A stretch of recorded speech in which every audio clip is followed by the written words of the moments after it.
Thank you all for being here tonight. I call the November 25th, 2024 school board meeting to order. It is 6:03 p.m. We are in conference room C of the Fisher Administration Building at 12121 West North Avenue. Ms. Summers, please call the roll.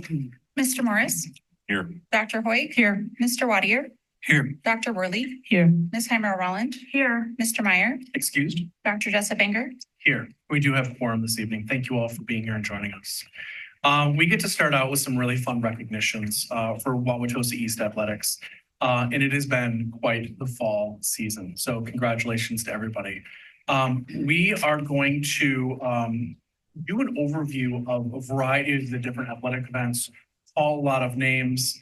And this is particularly fun for me because I have a daughter who's a senior. So I've been watching a lot of these young adults play sports for a really long time in some cases, and watching them continue to improve and put in time and effort. And so congratulations to the student athletes and the parents who are here tonight for your incredible effort and your incredible outcomes of the fall seasons.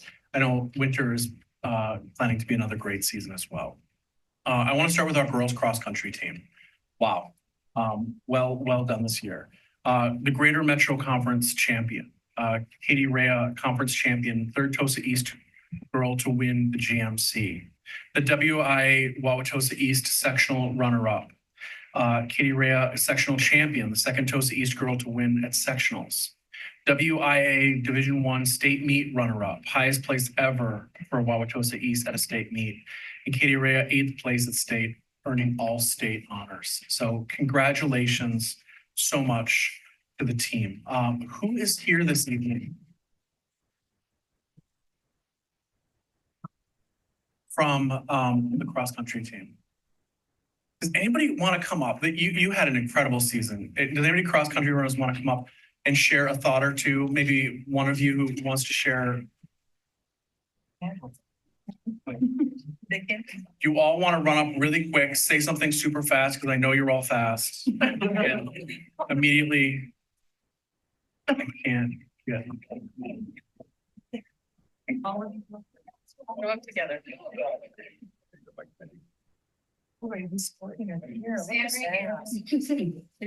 And a lot of these games. Say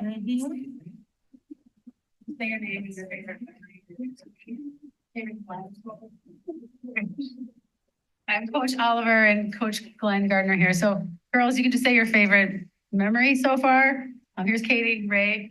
This is our varsity mostly here.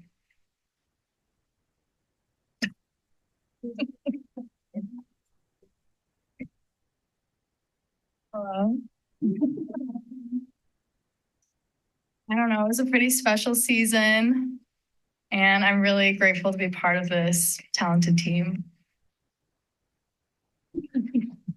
We had a lot of fun this season, and I think that our team really did a good job working together to accomplish as much as we did.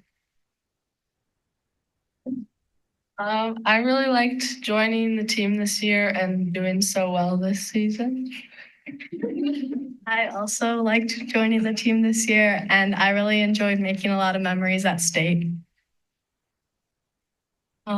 I'm so grateful just for all the girls on the team, and it's just been such an amazing and rewarding season, and I'm just very grateful for that. As we said, we worked really hard this season, and I'm so glad I got to spend time with everyone as long as we did.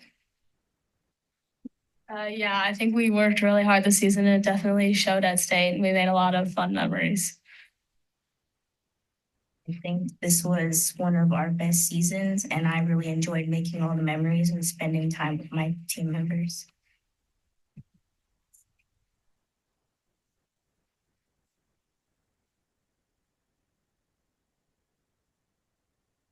That's not a raising fence. How many folks are coming back next year, are not graduating yet?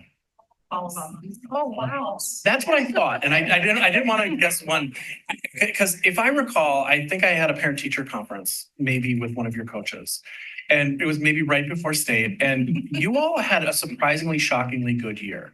Because it was, quote unquote, I think a rebuilding year. And wow, what are you going to be when you're all returning? And it's not, your talent and your effort is just so fun to watch. So best of luck next year. And thank you all for your incredible effort and performance that went into all the work that you did this year. Coaches, Any deep thoughts? We have enough time. Best team place ever for Wauwatosa. We'll just put that out there as a whole. Cross country state, we tied the boys team. We were second in 1987 with Coach Joe Petrano. Is also second. Pretty impressive when you think about it. At the mile, we were in 10th place. At the 2 mile, we were in 6th place.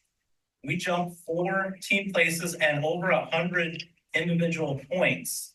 So imagine there's 5 girls as 4, divide that by 100. Each girl on average passed about 20 girls in the last mile. Wow. That's impressive. That's almost unprecedented. I look back in a few other state meets, but just such a positive, hardworking, I guess, is the theme of the year. But just such a positive group to work with. And it's not just these girls here, it's the whole team, all 42 girls on the team that were all helping support each other to get to this. It takes all of us. There's a lot of words, stuff in there you could say about that, but really special, a lot of fun. Congratulations to the parents. Our principal, Dr. Plank, and also Dr. Andrew Thompson, who's only been an athletic director for what, 2 years? And we contribute a lot of success, and he supports the coaches and as you guys in the whole community. Congratulations to you all.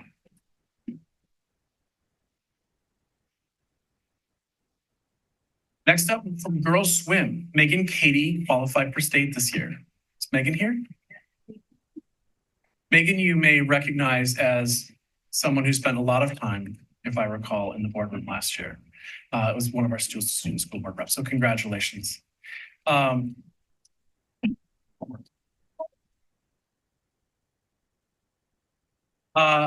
girls tennis, Claire Kasdorf and Mia Riofrio, double state qualifiers.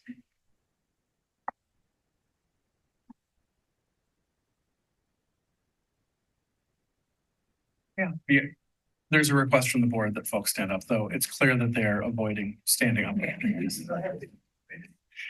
From girls volleyball, regional champions, Jackie Brown, Helena Staple, Helena Otto, Delilah Mellon, Sophia Seaver, Evelyn Lassie, Annie Highland, Kira Westcott, Laura Dietzler, Isabel Sprague, Cora Glosson, Kayla Liupke, Margaret Highland, Hilly Pesh, and Sylvia Flood. Congrats to all of them. Great. Boys cross country, Ethan Maddock qualified for state as an individual. Let's give Ethan a hand. Boys soccer, regional champions and sectional runners up. Any boys soccer players here this evening? Awesome. Congratulations. John Ruby, Andrew Metzger, Retta Fenson, Luke Gendrich, Jackson Yeel, Quinn Ossenheimer, Patty Oliver, Sheridan Joseph, Camden Johnson, Leo Fody, Noah Kazuski, Nick Martin, Olin Anderson, Nate Close, Desmond Deschuteau, Lucas Spadanuda, Sika Castruzo, Charlie Thomas, Kason Bartlett, Simon Wittig, Keenan Taylor, Derek Sender, Nick Randall, and Max Rampt. Congratulations.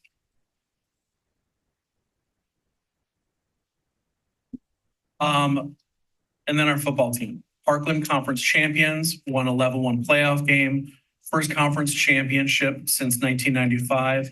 And I'm really excited because one of my top 5 all-time favorite football player names is on this list. And I feel like I'm a media personality and I get to say it. First one, Malachi Mack, Jack Boomsma. That's my favorite. Every time I hear your name, it makes me so happy. It seems like it's made for football. Zion White, Cam Freeman, Caden Grace Norfus, Cam Grace Norfus, Nolan Klippel, Aaron Johnson, legend Locklear Pace, Louis Fox, Troy Smallwood, Arian Almastica, Alex Gleasing, Will Leffler, Manny Hogan, Evan Wilkins, Oki Henry, Davion Hayes, Sam Paulson, Josh Cantonese, Preston Simmons, Aiden Brown, Damian Ortiz, Arias Crom, Ed Morian, Jameer Courtney, Aiden Shaw, Max Walker, Cam Wire, Sully Hendricks, Abe McKindles, Logan Smith, Colton Geiger, Tim Stedman, Louis Wagner, Rashid Bullocks, Xavier Lewis, Emmy Santiago, Jeremiah Garcia, Ethan Anzac, Aaron Kraft, Lance Dupree, Andre Jones, Quinn McElroy, Isaiah Leitner, Ben Abdul, Curtis Zhang, Joe Zoutner, Jackson Sanders, Cam Liddell, Angel Olvera, Jalen Weaver, Aaron Ray, Justice Cooper, and Liam St. Dennis. Congratulations to all of you.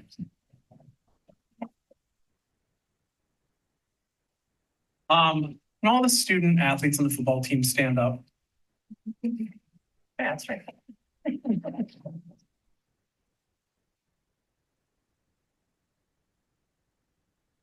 It was fun seeing you have a lot of fun on the field this year, so congratulations. Can all of our student athletes stand up all at once? Take a look. You all are both incredibly successful this year, but you've been working at this for a really, really long time. Athletics is such an important place for you to both be able to learn life skills, learn what it takes to win, deal with what it takes to lose, figure out how to be a good teammate and support each other through some really great days and some really challenging days. So thank you for being great role models. It's really fun to watch kids watch you do what you're doing, whether you're on the tennis courts, in the pool, on the course, on the football field. It's just absolutely inspiring to see the effort that you put in while also doing academics, life, work, and everything else that you contribute. So big congratulations and thank you.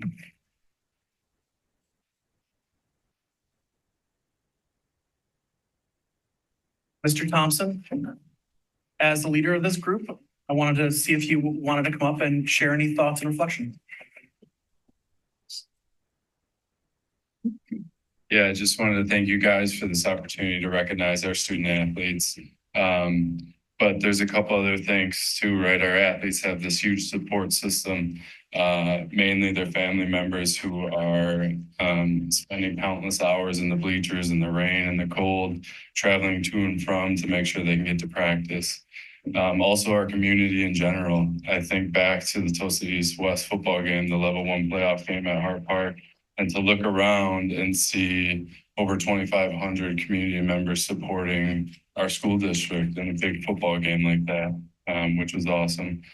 Obviously, our coaches, you asked how much credit I take for the successful fall, and it's very little when I think about how much hard work our coaches, our assistant coaches put into the season. My job is to try and set them up for success. And if I do my job the way I'm supposed to make it easier for them, I think they'll be all right. And lastly, our staff members, our teachers at Tosa East, they advocate for our athletes. They are able to set them up for success and to achieve that standard that is set within Tosa East athletic department. So again, thank you very much for the opportunity for them to come, be recognized, and I'm hopeful we can be back in the winter or spring sports seasons. So thank you guys. Congratulations, everyone.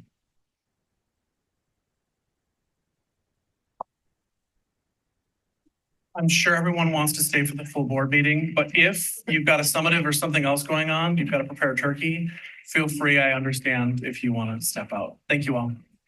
I did bring the trophy. Yes, yes. So the keys are to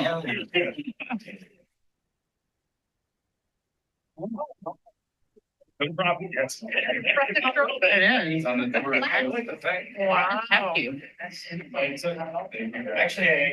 you can share with you guys have your email addresses. But I took a picture of this at all the places that we do workouts. Oh, Like all the that's places. awesome. Oh, that's cool. Like the Stanley Cup. Yes. Yeah, Joe Vetrano, 87, and then you did. And 2022. But yeah. It's amazing. I knew that they ran a fast second half of the race. I didn't realize it was that I remember hard. people watching online, you know, using cars, you know, Mhm. and it was just like the numbers, like, you know, they just sliding up. Unfortunately, when you're there, you don't Can't tell. Yeah. Congratulations. Thank you. Looks very heavy. Thank you. Thank you.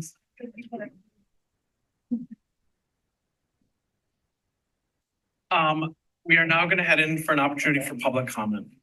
Members of the Wauwatosa School Board value the input of students, parents, staff members, and community members. The board's regularly scheduled meetings provide an opportunity for opinions and concerns to be expressed publicly. The board values all comments and will respectfully consider this input in decision-making. The board requests that individuals limit their comment on each item to 3 minutes. Following any comment, an individual board member may respond on the issue raised.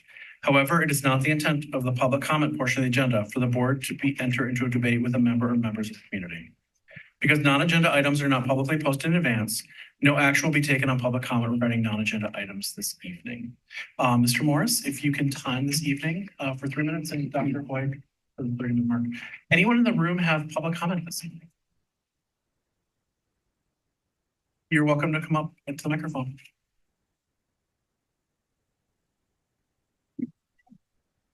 My name is Jill Lukens. I was here 2 weeks ago, met some of you afterwards. Thank you so much for taking the time to speak with me after the meeting. My question for you guys tonight, it's actually probably a little bit of last time and a little bit now.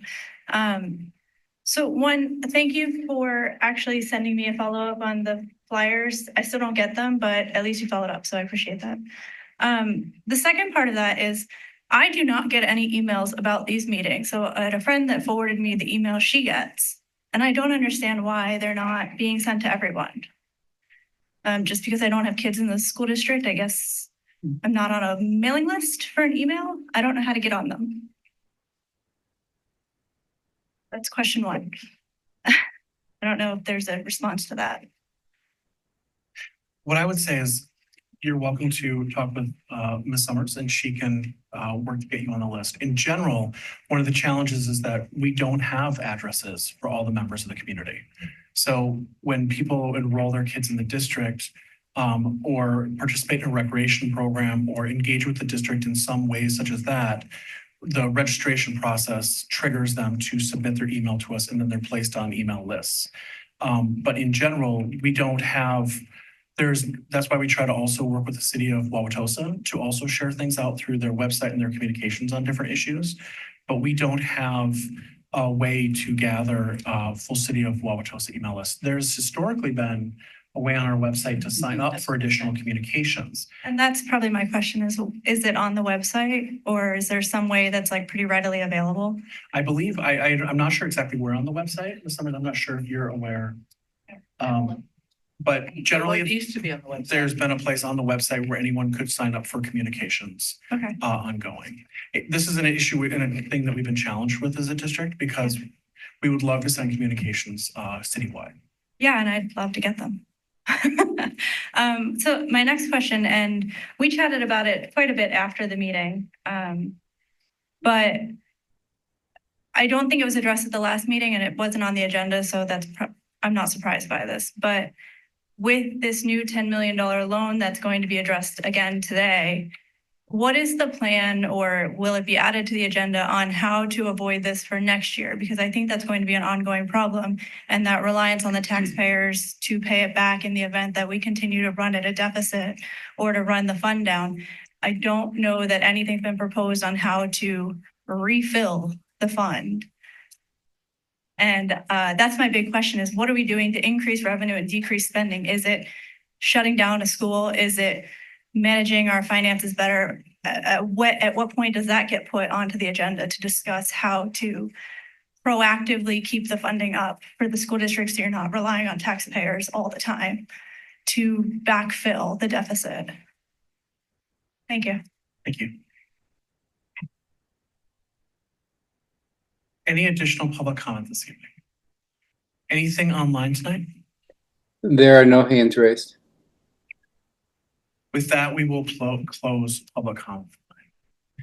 Next up is our consent agenda. Are there any items in the consent agenda which board members would like to remove for separate discussion and action?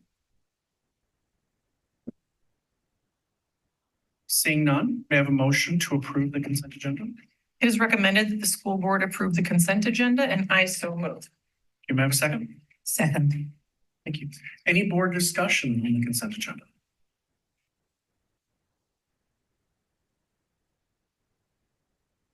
Seeing none, Ms. Summers, please call the roll. Mr. Morris, Yes. Dr. Hoig. Yes. Mr. Wadier, Yes. Dr. Worley, Yes. Ms. Heimer Roland, Yes. Mr. Meyer, Dr. Jessup Anchor. Yes, and the consent agenda passes. Next up is strategic goal 6, operations. We will get our monthly financial report. Thank you, Mr. Ecker, for being here with us. Tim is going to flip it over for us. Is it on here? Mhm.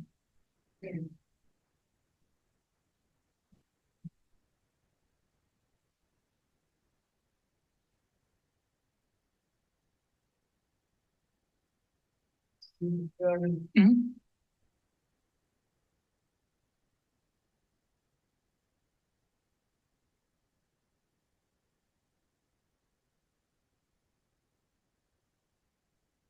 You can just minimize that. And then move it up. Okay, as is custom, these are last month's financials. We close the books at the end of each month. And at the second board meeting, when there are two, present the financials. Next month, we'll be presenting them on the only board meeting. So these are our financials through October. What I've been doing the last couple months now is, well, you also get a flip presentation. So there's a video available on board docs for both the board and the community. That essentially is what I'm going to be talking through right now. Much of the presentation is going to compare where we were last month compared to where we are this month as far as trending, so that we can track whether we're getting better or worse in different areas. So the areas that we are most closely monitoring right now on our expense side continue to be our purchase services. Although I've been talking about and predicting we would begin to revert to the mean, and we have started to do so. As a reminder, there were several areas within the district that had bought things earlier in the year than they had prior. And so our algorithm, can't anticipate changes in timing. So we're beginning to revert to the mean. We're continuing though to monitor substitutes. It's likely we're going to have to pull some levers to decrease our substitute usage over the next few months. We continue to, you're going to see legal costs are something we're monitoring. And then of course, every month we're monitoring health insurance, not only just cost, but usage, because we are self-insured. Our direct usage impacts our health insurance costs too. So not only are we monitoring our premiums, but how much we're actually using healthcare. Our largest expenses, salaries and benefits, are trending well, and that's the area where we had the biggest trouble last year. So again, just a comparison month over month. Again, as a reminder, you're not going to see much in terms of revenues really until we close the books on December. That's when we first start getting significant money from either taxes or state aid. Here's just a picture of, you can see our budgeted revenue is the light blue line, and you can see our actuals are the purple. That's pretty much on norm with where we would anticipate being this time of year. So when people are wondering, why does your fund balance fluctuate during different times of the year? It's because we get very little revenue at the beginning of the year, and yet our expenses are divided basically over 12 months. Okay, here's our expenses. You can see, again, just to highlight what we're really paying attention to. Like this. Always comparing this little speedometer with what our projection is. So through this point in time, through the end of October, we had projected we would have spent 22.07% of our salary and benefit budget. We're at 22.41. So that's the speedometer right here. You can see, so that's ever so slightly, over projection. Last month, we were ever so slightly under projection, basically right on target. I would expect over the next several months, we're probably going to see that pattern sort of repeat itself, some months slightly over, some months slightly under. I'll get ahead of myself briefly here. I've also run regression using two other methodologies. And so this is the only projection right now that has us falling any slightly, I guess, over budget in salary and benefits. The other two methodologies have us ending up in the black on salaries and benefits. And that's on an upcoming slide. We've been talking for several months about our other objects, in particular our purchase services. And you can see we're still trending over, although you're going to see in the next couple of slides that we're, like I mentioned, we're reverting to the mean in terms of in particular purchase services. Okay, this is just again another view of expenses in total. Here's the spots I want to highlight. On the left-hand side of the screen is last month for September, I guess now 2 months ago for September, what I reported on last month. The right-hand side of the screen is October. You can see salaries again. We're looking at the blue line compared to the red. Blue is where we actually are. Red is where we would be projected at based on history. So you can see last month we were, again, ever so slightly to the good in salaries. This month we're ever so slightly to the bad, I guess. Purchase services, you can see the slight regression to the mean. On the next slide, we're going to see the actual dollars to date. Again, even though there's some areas we're trending in that aren't favorable, you can see we're significantly, yet under budget. We're only, this is 4 months through the year, so that's where we would expect to be. So the key here is that we're always looking forward to see where do we think we're going to end. And in particular with everything outside salaries and benefits, we can essentially turn off those expenses if we would need to. So, come say spring, if we see, hey, we are nearing our budget and capital objects from the district office standpoint, we can just say, okay, we can't buy any more of those. So that's something we're always keeping our eye on as well. Excuse me. So here's the overall projection through October. So the top of the screen is what you would have seen last month. The bottom of the screen is this month. I've started now, last month, started highlighting with red, green, and yellow flags, kind of what we're keeping our eye on. Again, salaries and benefits were slightly green last month. I've changed those to yellow for this month. And our purchase services and non-capital objects are red in both months. Although you can see, like I said, this is where we see them reverting to the mean, and I would expect those negative variances to continue to slide down eventually to get to zero by the end of year, or positive variance. Again, so this is the three different methodologies used to project salaries. And this is something that I'll be doing each month going forward, at least internally, so that I can triangulate where we are with salaries using more than one methodology. Finally, the three things we're really keeping an eye on are, like I said, our health claims that we paid. This is just extremely volatile. So we're tracking our cash flow with health claims. We had a report from our health advisor at the finance committee meeting.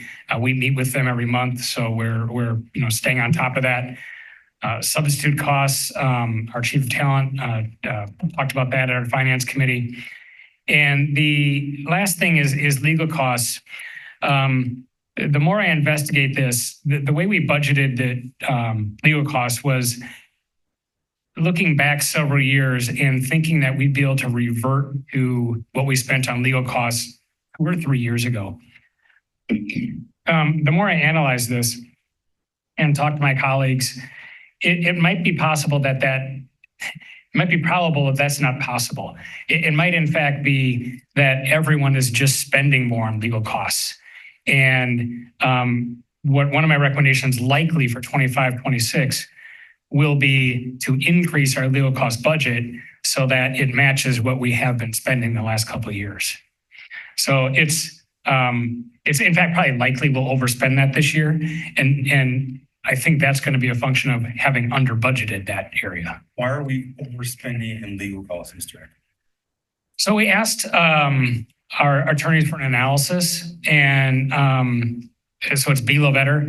And his analysis is that at least with the clients they work with, school district clients, he's finding overall statewide, school districts are getting increased requests from the public for open records, documents, and that many districts across the state are then having to lean on legal in ways they haven't before to either produce the documents, redact certain things.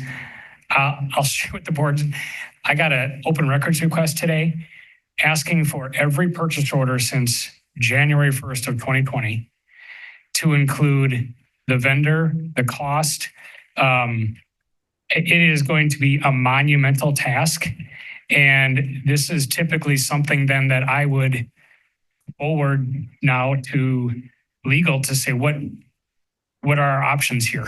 I want to pose a question, Mr. Ecker, for the board, because this is not, the overage in legal is not due to the district utilizing legal services more. We're finding that we are going to legal counsel to redact and to determine what is acceptable to provide through open records request or not. One of the suggestions from legal counsel is that the board may have to look at your policy as it pertains to open records requests and what type of charges you place upon requestors. So that's something that from a governance standpoint, you have a lever and you have the ability to control the cost. But right now, when we receive these requests, we respond to them accordingly. And that's what's happening to us as a district. Mr. Eckert, can you state once again what you were requested to provide today? Yeah, let me actually, I'm going to stop sharing my screen, but because I'm going to go to my email, but I'll read it because it's like the most comprehensive. I got to get my computer. Well, in my understanding of public records requests is we would share anything that is, we don't produce things to answer a public records request. If something exists, we would share it, but we would create a new record to respond to a public records request. That's outside the scope of the law and. Correct. And it can be a gray area. If someone were to say to me, hey, can you do an analysis of X, Y, or Z? That's not something I'd be required to do. I work for the board. And if the board were to ask for that analysis, it would be done. But I wouldn't do an analysis for a general member of the public. A gray area comes in these POs, for instance. So we technically have all that information in our computer system. So it becomes it's a compilation issue, not a so that is what we would talk to legal counsel about. May I, Dr. Jessup Anger, your analysis of what is acceptable and what we can respond to from open records request is in part what type of relationship we want to have with the public as well. And what type of, and so we have to consider that when we are being responsive to a record. If we do have the records, we're going to try to provide the records. For sure. But to your point, there are public institutions in our state that have individuals that do nothing else but address open records requests. And they can be more stringent and tight and narrow with the response. We tend to be more on the liberal side if we have the records.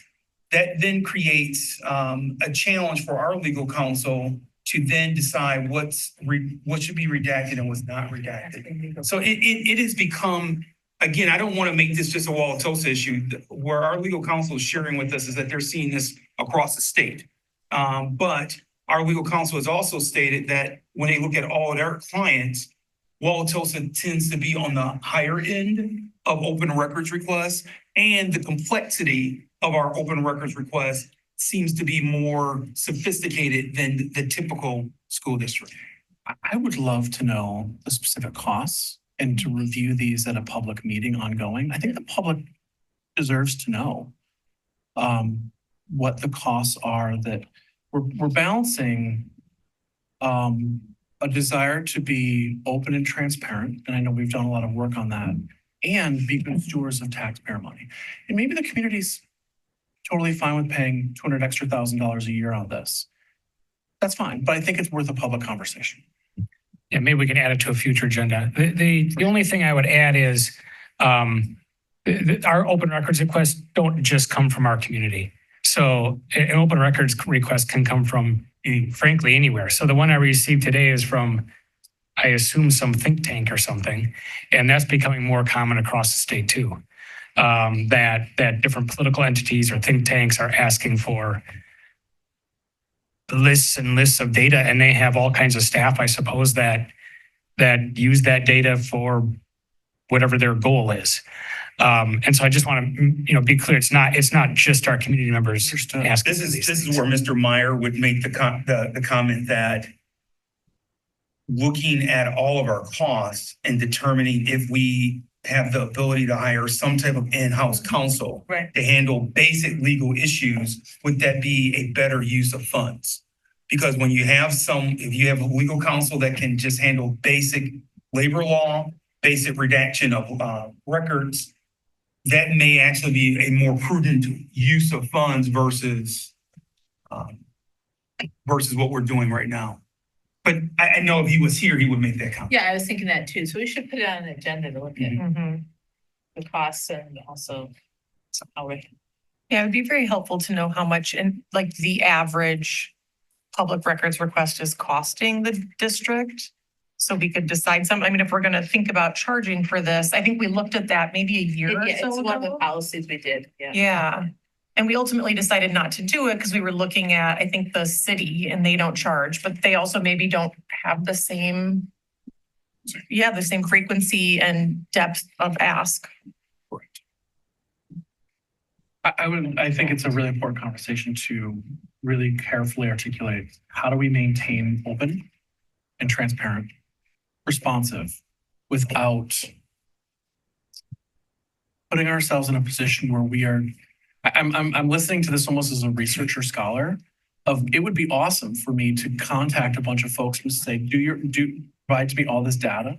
Where normally I would do that. Like I'd have to go and do that research. So there feels like there's a balance here and there's complicated stuff, but I think a further conversation on this is warranted. Mr. Eckert, a random question here. From your experience, with what we've had in the previous years to get to that number that we had in the budget already, is that outside the normal for a normal school district to have, 150, 200,000 in there and not 400 or 500 or 600? So I wish I could answer that. Two reasons I can't. I looked at right now, but I'm going to find out from my colleagues. What I want to see is what districts spend on a per student basis, because that can kind of normalize it. DPI doesn't collect that finite granularity, so I'm going to have to reach out and find out from colleagues. And unfortunately, since I essentially worked as a school finance consultant for the last 8 years, that level of granularity wasn't something I was looking at. And so my last touch point specifically with that is over 8 years ago. And at least according to our attorneys, the amount of requests everyone statewide is getting has increased in that time. So I don't have a good litmus test there right now. But as part of our study, I certainly can provide something on a per student basis and look at other districts our size too. Great.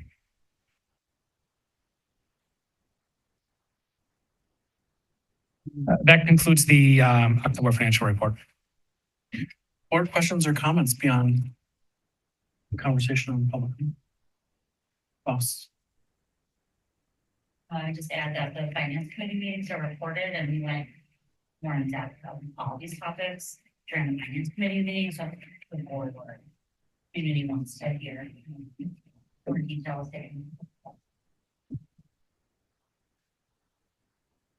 I know then I will move us into our second item underneath operations, action to approve the selection of VJS Construction Services as construction manager for the 2024 capital referendum projects.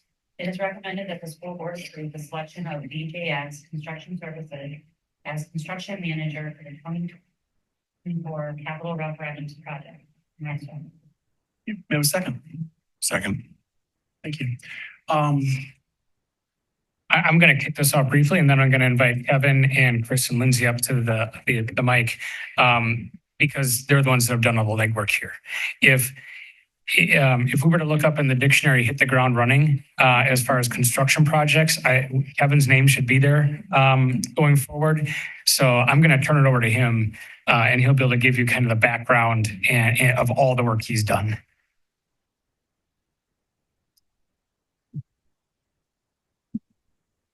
Good evening, everybody. Just first of all, just introductions, if you guys want. Chris Coggins with VJS Project Executive. Lindsay Schiller with BJS Construction and Marketing Director. So the narrative in the board packet described pretty detailed process. As soon as we had the good news on late November 5th, November 6th, we sent out an RFP out for construction management services to 6 firms, all well qualified in K-12 education work. We had 4 responses with qualification statements and fee proposals. We then did a short list. Those 4 firms were invited back for an interview. With me in the interview were Scott Ecker, Cindy Kazmierski in purchasing, Jess Hinger, Director of Finance, and Kevin Hughes, the Operations Coordinator. So through that process, we determined that it was in the district's best interest to go with VJS.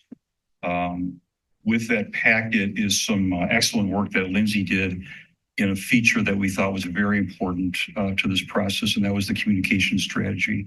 To make sure the public was well informed, in tandem with Scott's financial transparency that will be going on. And I can hand it over to the 2 of these fine people here that I'm very excited to work with, and open it up for more questions. More questions? Sorry, can I just add something quick? Doug from PRA was also part of the interview committee. So I had someone from PRA, our architect, on the committee.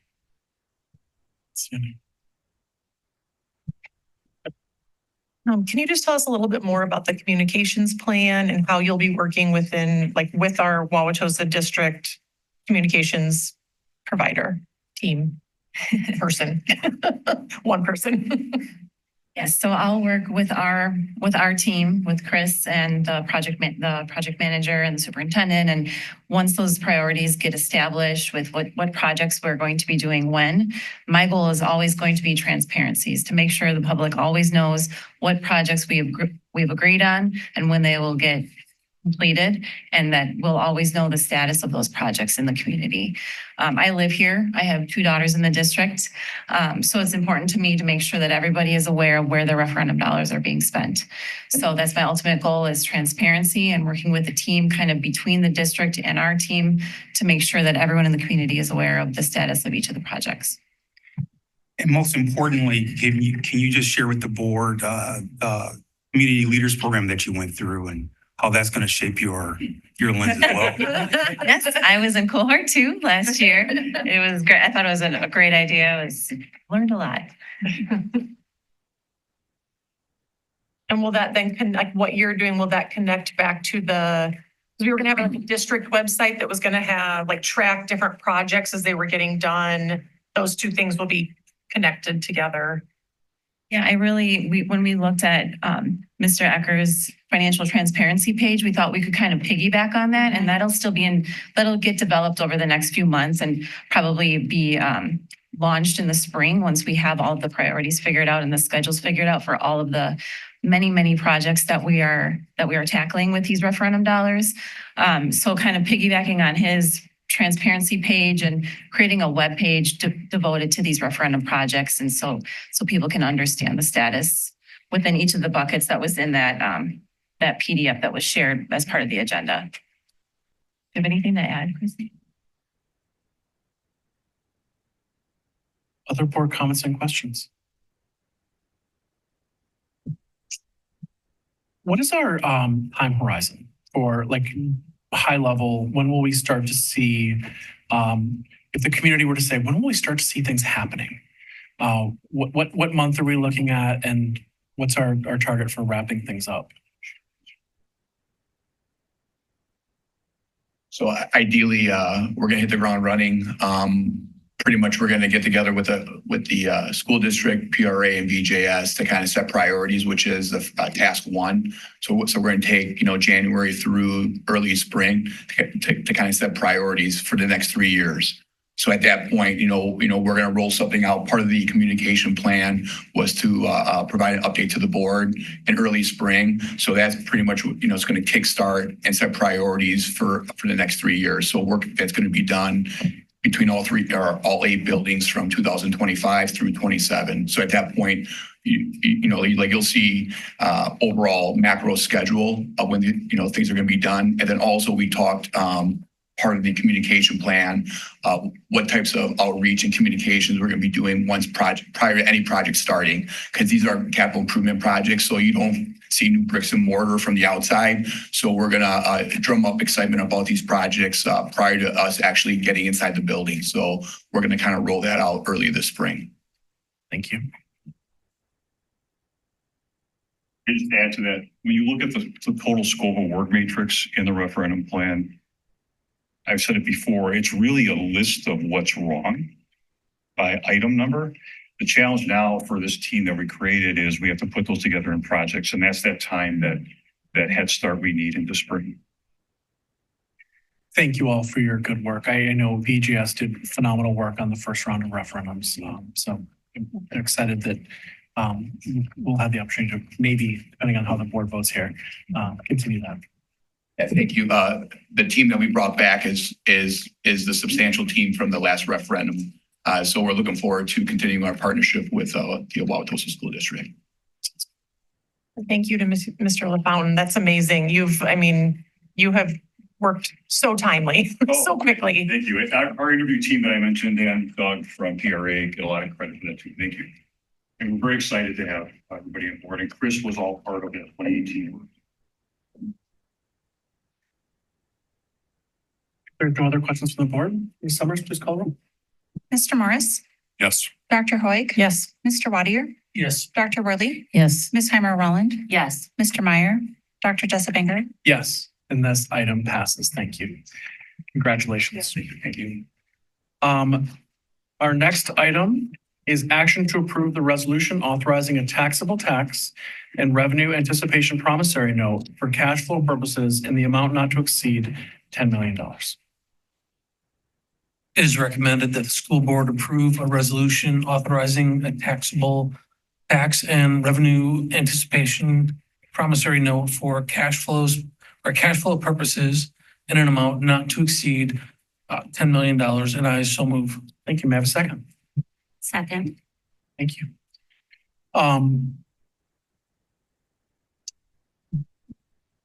Mr. Ecker, do you want to talk us through any updated questions from the board on this item? The only thing I would add is that we've identified a series of cuts we'll be making to this year's budget totaling $52,200, which is the anticipated cost of the loan closing plus interest. I will be bringing forward to the board in December or January an updated budget to show that. And also at that time, we'll be reconciling some grants and other kind of upkeeping with the budget as well.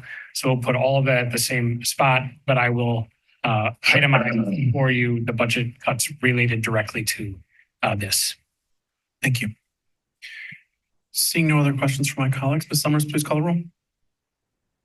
Mr. Morris? Yes. Dr. Hoig? Yes. Mr. Wadier? Yes. Dr. Worley? Yes. Ms. Heimer Roland? Yes. Mr. Meyer? Dr. Jessup Banger? Yes, and that item passes. Next is action to appoint members of the Net Zero Energy Subcommittee on the Finance and Resource Committee. Dr. Worley.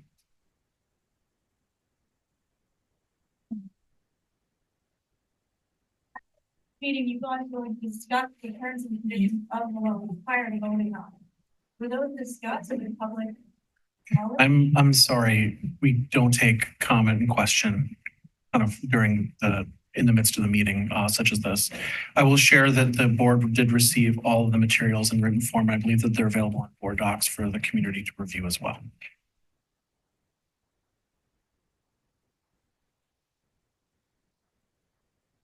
It is recommended that the school board approve the appointment of Chris Johnson, Richard Congus, Joe Lawrence, Kathy Cantanzaro, Heather Deaton, David Noachek, and Betsy Metzger to the Net Zero Energy Subcommittee of the Finance and Resource Committee, and I so move. May I have a second? Second. Thank you. Dr. Worley, I know this is something that you've been advocating for. Any comments and comments before?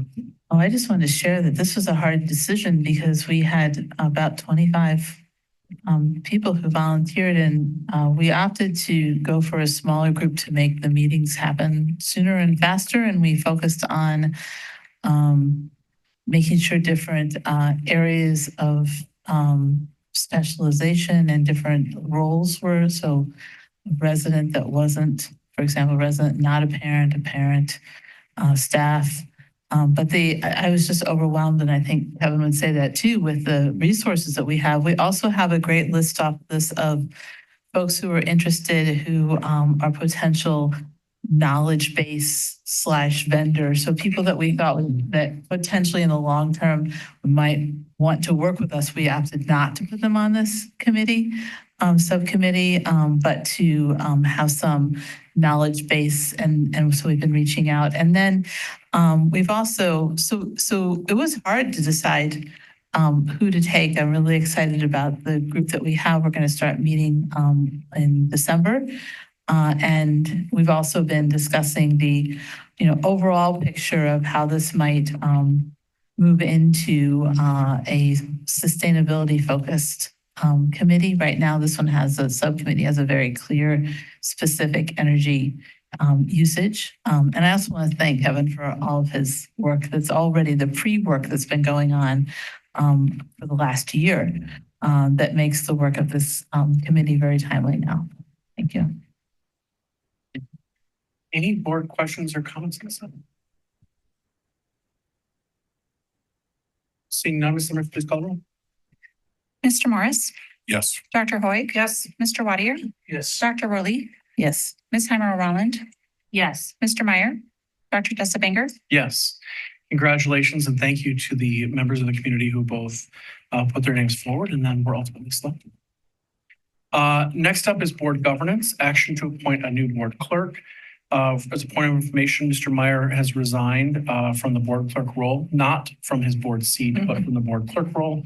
And Dr. Worley has agreed to step into this role for the remainder of this cycle, which was, we usually choose board officers in, May of each year.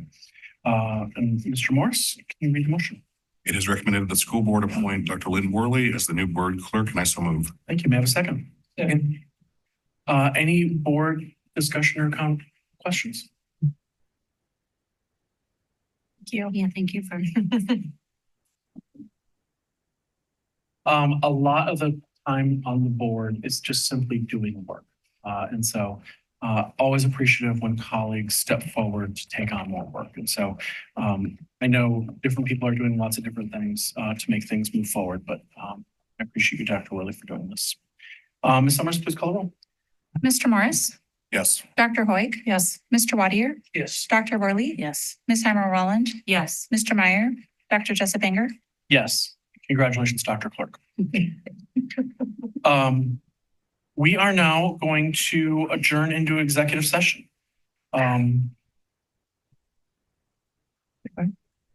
It is recommended that the school board adjourn into executive closed session pursuant to Wisconsin statute 19.85, parens 1, parens C, considering employment, promotion, compensation, or performance evaluation data of any public employee over which the governmental body has jurisdiction or exercises responsibility, specifically to discuss the superintendent's performance evaluation, and I so move. May I have a second? Second. Mr. Morris, it is 6:57 p.m. Please call the roll. Mr. Morris, Here. Yes. Dr. Hoig. Yes. Mr. Wadier, Yes. Dr. Worley, Yes. Ms. Heimer-Roland, Yes. Mr. Meyer, Dr. Jessica. Yes, and we'll adjourn into closed session. Let's take 5-ish minutes if both one of these restrooms. Everyone else, thank you for a quick meeting.